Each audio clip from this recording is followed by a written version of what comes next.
Alright, yo, what's up? My name is Patrouski, and I thought I'd go ahead and make a guide that covers the main money-making method that most people are using in the PokeMMO 2022 Halloween event.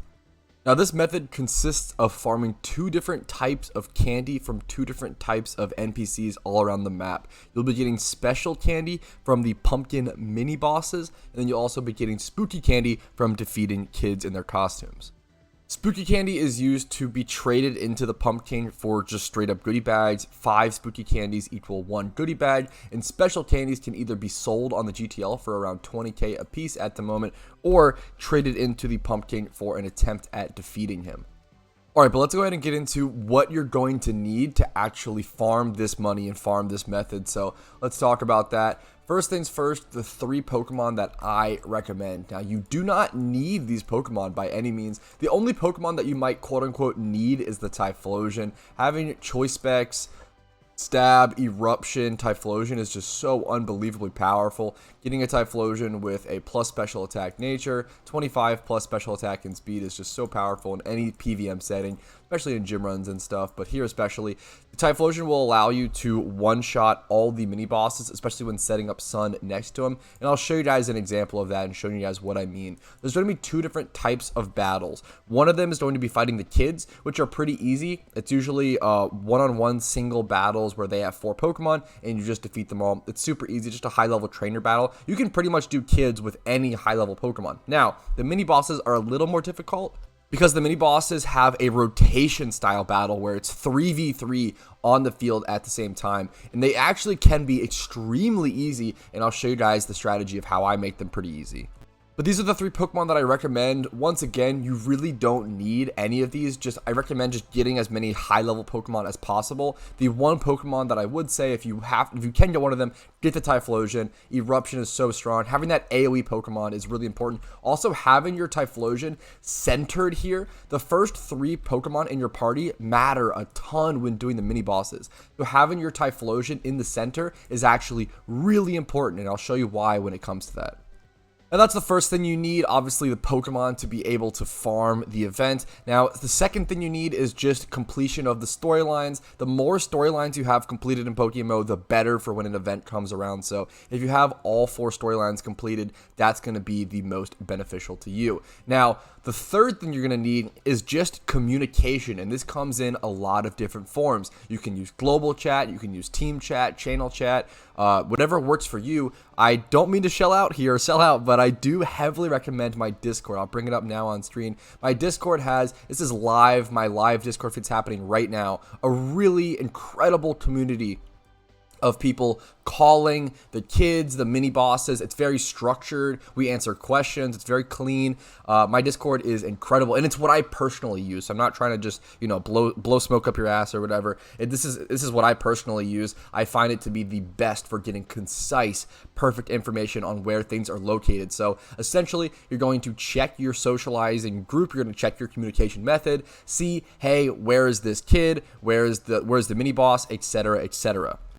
And to go a little more into detail on the mini bosses and the kids, it's important to note that you're able to defeat 3 kids every 10 minutes, and then they reset. The kids reset every 10 minutes, and then the mini bosses reset every 40 minutes. That is a big deal. So you want to prioritize getting the mini bosses if possible, if you have to choose, but you also have a lot more time to get to the mini bosses versus the kids. If you have like 3 out of 4 of the mini bosses defeated, and you only have like 2 out of the 3 kids, and the kids expire in like 1 minute, but the mini bosses don't expire for 20 minutes, just go defeat the kid, and you can do the mini boss in a separate rotation. So there's different types of like rotations and timing cycles to really be aware of. It's very hectic. It's a lot if this is your first event, but you'll get used to it, and honestly, just take breaks if needed.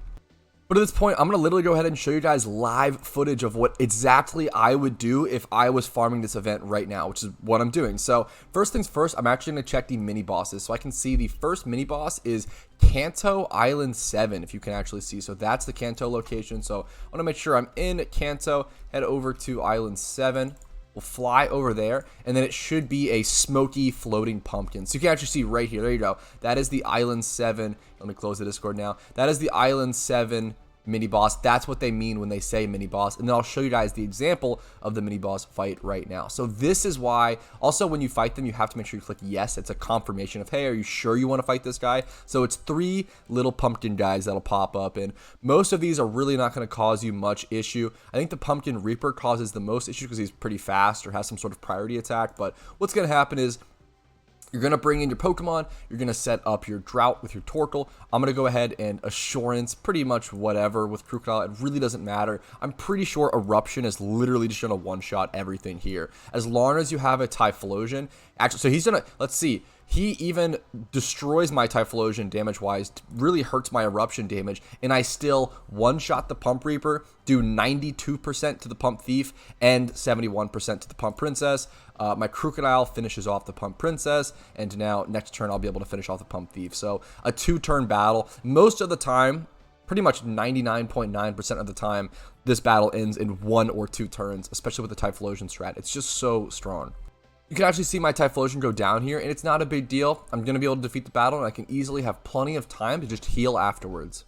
Alright, so here you go. You see me defeat the battle, and I get 1 special candy. That is what a mini boss looks like. Let me go ahead and show you what defeating one of the kids looks like.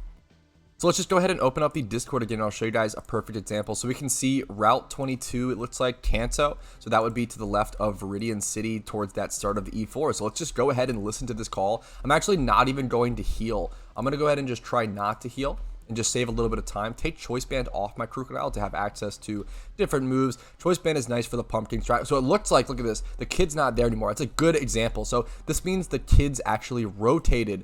That means I was too late. They rotated out. The kids reset. And he said that, and I didn't pay attention. So they said Kanto kid reset. As you can even see in the Discord, people are saying Route 22 too late. So there's a lot of communication going on. People are constantly trying to correct information, try to straighten things out. It's really great. So now we see a new call, Kanto Vermilion. Let's head over to that and see if we can get that fast enough. It's really important to just be communicating during an event like this. Here we go. We have the pumpkin kid. Perfect.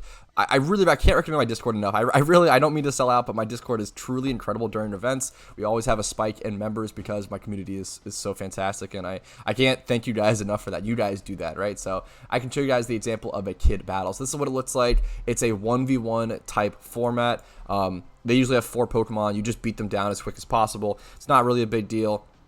My Crocodile is probably going to get defeated here. Not really a big deal. I have plenty of Pokemon in the back that I can just bring in and destroy through this battle with. I'll go ahead and go to Blastoise, honestly, and just Water Spout through this thing, but it should be pretty easy. Don't be afraid to switch around in this battle as well. So I had my Blastoise in, they brought in Electrode, and I know that he's probably going to use an electric type move, so I just switched over to my Mamoswine because there's no reason not to, and now I can just EQ pretty effectively. There you go. Don't be afraid to switch around in these 1v1s if it just is going to save you a little bit of, a little Pokemon or a little bit of HP or a little time.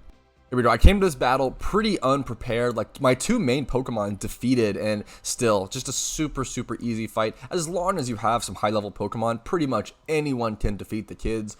The pumpkin mini bosses are a little more difficult, but if you just have 1 Typhlosion and you could have a level 1 Torkoal. If you have a Typhlosion with Eruption and a Choice Specs and a Torkoal level 1 with Drought, you'll pretty much be able to defeat all of the pumpkin mini bosses. It's not too difficult as long as you have that Typhlosion in the bag. But that's pretty much the method. From there on out, it's pretty much just trying to get to as many kids as possible and as many pumpkin mini bosses as possible. Let's go ahead and calculate how much Pokeyen you'll be making per hour doing this method. Alright, here we have up at the bottom right hand corner of the screen the absolute carry of the channel, the Windows calculator. So the way we're going to do this is we're going to figure out how many special candies we're able to get per hour, which is effectively 6, which I know is weird because you're really able to get 4 every 40 minutes, but if you're consistently farming this, for hours and hours, you have to factor in that extra 20 minutes that would have been 2 more in the next 40 minutes, if that makes sense. It's kind of weird, but that's how I think it's a good way to do the profit, the total hourly profit, because it's tough to measure the actual hourly profit just in one isolated hour, but if you do long-term hours, that's what it kind of ends up being. So I'm going to mark it as 6 special candy per hour, so it ends up being 6 times 20k at the moment, even playing the price on that pretty conservative. So you're making 120k per hour from these special candies alone, and you only get around 18 spooky candy per hour, which is kind of a lot of spooky candy, but 18 spooky candies actually only equate to 3 goodie bags, which is pretty brutal. I think it's 3.6. So goodie bags are around 12k a piece, so it's 3.6. I ran this math earlier. How could you have known? Definitely not terrible at math. Didn't pre-plan at all. 3.6 times 12K ends up being 43,200. We take that and add that to the 120K, and this is going to give us our total profit per hour on average, which is around 163K, which honestly is pretty low compared to other events, which is kind of surprising. So this is actually a telltale sign that I will actually definitely be maintaining my gym runs. A lot of times during events, it's actually worthwhile to forego your gym runs and stop doing your gym reruns to be able to focus on the event because it makes better Pokeyen per hour. But this is an event where actually the Pokeyen per hour from farming candies actually isn't that great. And I think part of it comes from the player base. The player base has grown so much and it's so huge now. There's so many more people farming special candies, and there's also a lot more information. So there's so many less people opening goodie bags and gambling. So this is a good thing. Like, obviously we make less money, but this is an incredible thing, and I'm really happy to see it personally. More information and more players is always what I strive for in PokeMMO. So hopefully this video was helpful to you guys. Hopefully it was enjoyable. If it was, make sure to click the like button. It helps me out a ton. And subscribe to the channel if you want to see daily PokeMMO content or guides like this or updates on anything relating to the PokeMMO 2022 Halloween event or the upcoming Christmas event. Watch out for that kind of content. Watch out for my streams. I stream here 12 p.m. Eastern, usually Monday through Thursday, although times during the event are a little interesting because I want to make sure I get as many guides out as possible, but also get some nice healthy streams in there. The Discord link is down below if you want to watch out for those candy callouts like I used in this video. And if you want to go above and beyond and support the channel, you can become a YouTube member for $5 a month, drop a Twitch Prime or a Twitch sub over on my Twitch, or throw me a couple bucks over on my PayPal or Venmo. Never needed, but it's appreciated. Thank you all so much. Have a great day. I'll see you later. Peace.